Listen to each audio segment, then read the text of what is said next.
রাত গভীর, জানালার বাইরে ঝিরঝিরে বাতাস বইছে।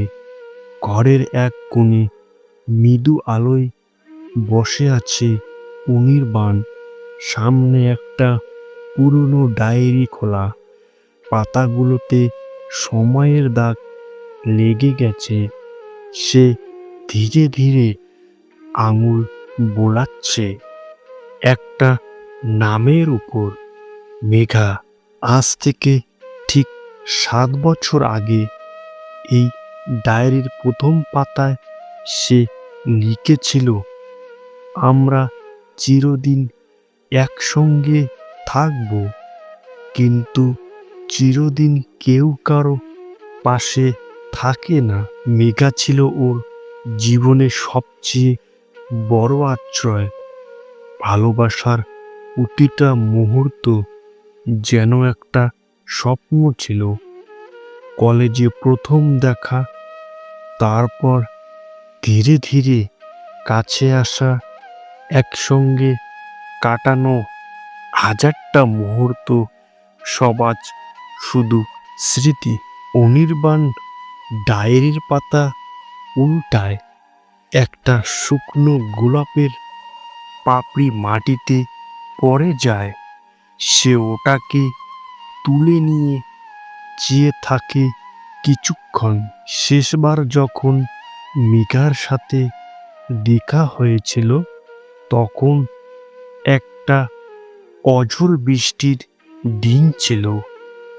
স্টেশনের প্ল্যাটফর্মে দাঁড়িয়ে মেঘা বলেছিল, অনির্বাণ, সব সম্পর্ক একদিন না একদিন ফুরিয়ে যায়, আমাদেরটাও তাই। তুমি কষ্ট পেও না। আমি তোমার ভালোবাসাকে কখনো অস্বীকার করিনি, কিন্তু সব সম্পর্ক চিরদিন থাকে না। অনির্বাণ কিছু বলার আগে ট্রেনের হুইসেল বাজল।